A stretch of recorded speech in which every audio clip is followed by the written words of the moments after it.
Hey guys, Rick Titan here again, and welcome to the Spirit of Success. Who says you can't be spiritual and have all the money too? In this lifetime, you can do whatever you so choose. And today, we've got Calgary icon, none other than Joe Forzani with us. Great to have you with us, Joe. Oh, thanks a lot. We really appreciate being here, Rick. Awesome. So you're a football player, Stampeders. What gave you the drive and determination to become a football player in the beginning? We sort of pursue things that we're good at. And, when I was in elementary and junior high school, I was pretty fast. I didn't realize it at the time, but I was pretty fast and I was fairly good size. And, I was just blessed with athletic ability that I didn't know I had, but I pursued it. And I just kept playing and running faster and playing all the different sports. And finally, football was the one that sort of stuck to me. There was hockey, there were some other things, but I just pursued it as far as I can. I'm a firm believer to challenge yourself in life and go as high as you can. And because we've only got one life. Like, we've only got one pass at this thing, at least one conscious life. But in my opinion, given this ability to live on this life, my philosophy has always been go for the top, go for the best, push yourself in the ability that you were blessed with. Mm-hmm. And that's what I did. That's beautiful. That's awesome. I always agree with the same thing, being a former professional wrestler. Yeah. Now, I had a real challenge getting out of my profession at the age of 29, and from our conversations before, you kind of glided right through it pretty smoothly. You had a nice exit to football. Can you tell us a little bit about that? Well, when I went to university, I went on a football scholarship to Utah State University. I was in just north of Salt Lake City, and I had a scholarship to play. I went there, played there for 4 years, and when I first went down in my first year, all I did was want to play football. But as I started to take classes, I started to sort of grow up and mature into a state of, like, what do I want to be? And I got an education degree.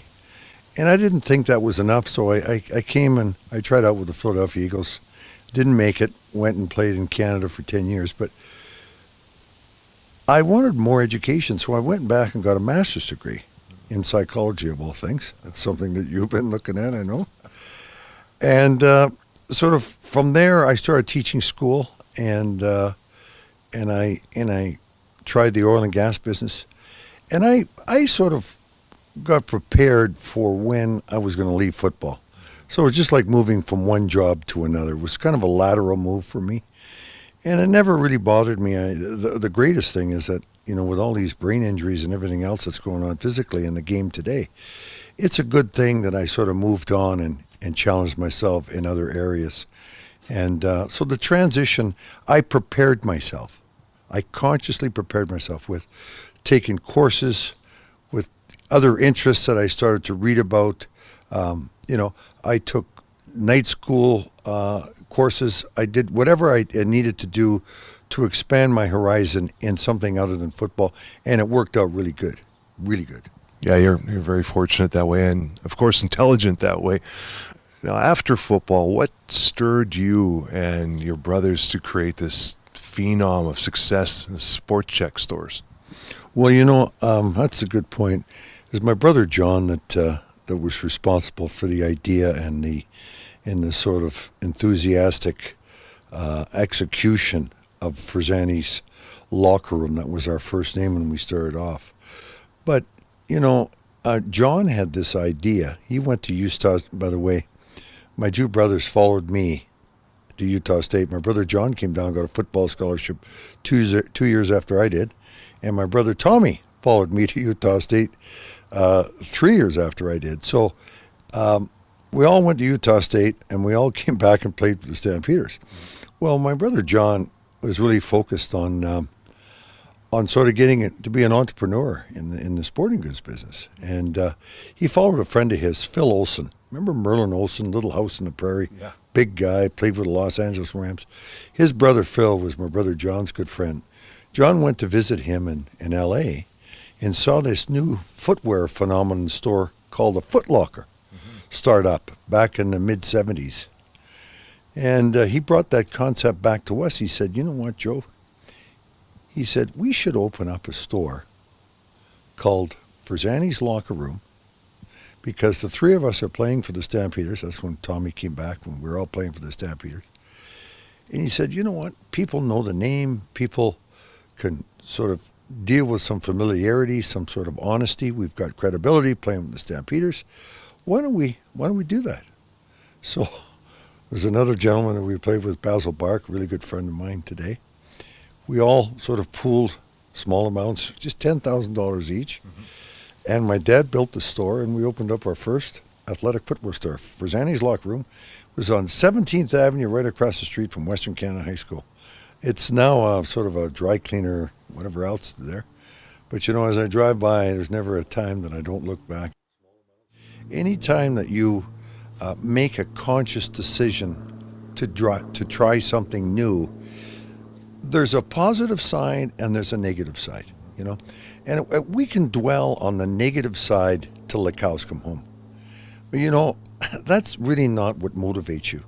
It might be something, well, fear can be a motivator, but really it's the positive side is what can you get out of this? What can you pursue? How can you help society? How can you help the world?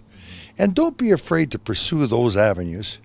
And, you know, the negative side, well, you know, if it doesn't work out, there's always something else you can do. So I think that sort of in choosing a career and choosing your future, I think it's a positive attitude is very important.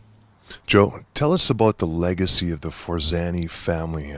Everybody wants to know. We have a few ideas on it, but please share with us the rest of the story. Well, you know, Rick, it goes way back. I mean, my mother and father were both Italian. My dad was an immigrant. He came here when he was 13 years old.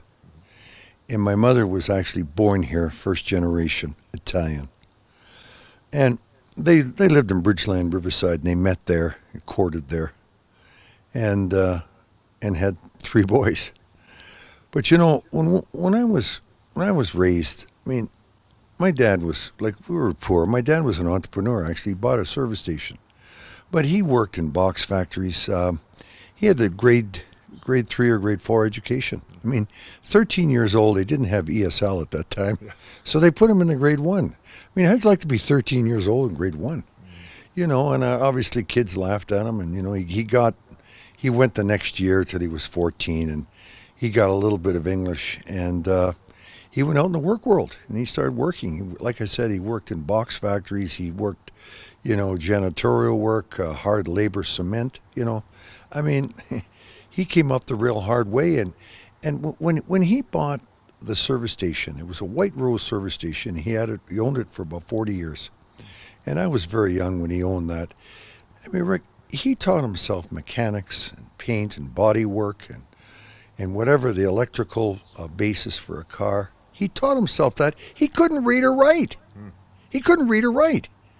But yet he, you know, I mean, we watched him go to work. I mean, he would go to work. I mean, when we got up to school, he'd be at work at 6 o'clock in the morning.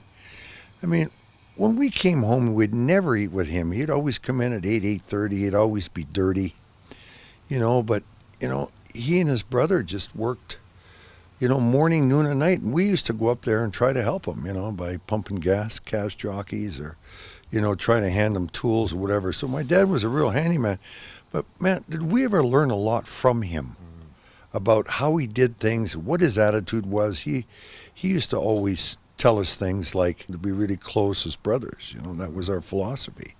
Stay close because there's a lot of people that are going to try to tear you down. But, you know, as a family and as brothers, you got to really be close. I mean, that's our philosophy. But so here's me raised in a family. My mother, she got her grade 12. Never did work after. She elected to be a real true mother. And she was there for us when we came home from school and whatever else we did. She cooked for us and she did everything for us. But, I mean, I had no money when I was a kid. I had nothing. We had nothing. We had to go out and we had to go the hard way and believe in ourselves and believe in what our parents told us about ourselves. Because, you know, like there is a lot of people out there that don't have your back or that want to take a strip out of your back. But basically, who are the true people that lead us in life? It's our parents, number one, and it's up to them. It's up to us to be good parents. Hopefully, I've got two kids and who I love dearly. Hopefully, I've been good parents to them, because that's the number one guide in life, is to be a good parent. Listen to what they have to say and believe what they say is true. And so with us and my two brothers, we followed that guideline. We had pure ethics in terms of trying to make ourselves the best people we could, because that's what our parents told us every day. Every day, Joe, you got to believe in yourself. You got to keep trying harder. My dad used to say to me constantly, take more time and do it right. That's what I learned in my business, he used to say when he fixed cars. Take more time and do it right. So, consequently, I took my time. I made sure that things were done properly. And I keep trying to do that today.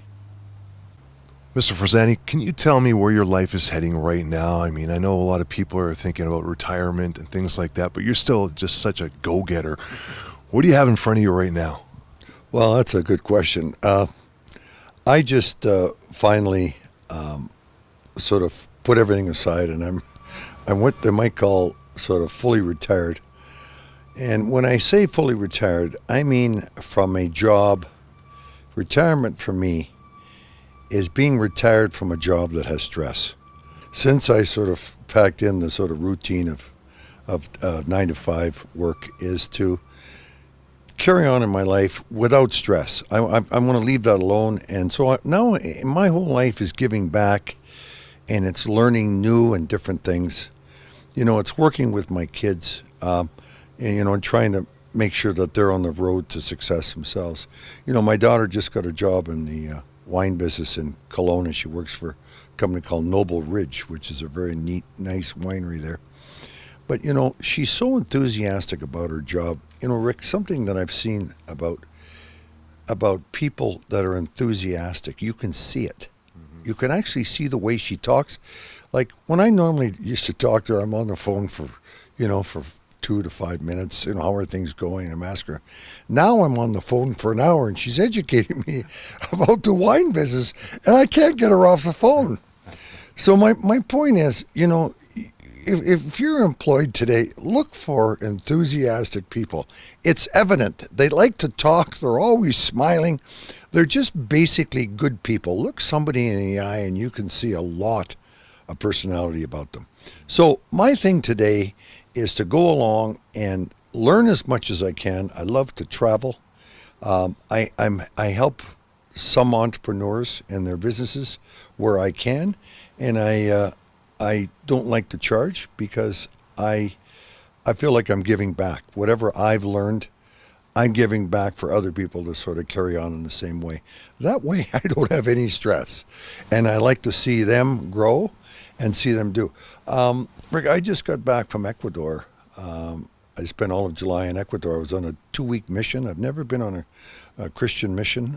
I'm with Center Street Church, and went down with 12 people to Ecuador we actually built 2 bathrooms, if you can believe this, in a very, very poor area of Quito.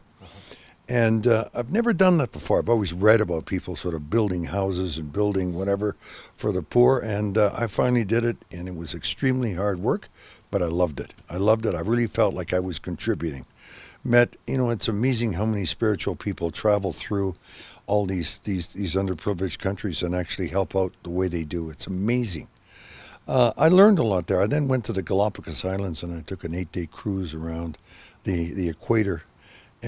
But my point is, I'm learning a lot. I'm changing. I'm evolving like Darwin saw his theory of evolution. Things sort of evolve. Things change, and sort of I'm adapting to that, and I love it. But there's no stress. There's no stress. Hey guys, Rick Titan here, and that's another episode of The Spirit of Success. And remember, you call the shots.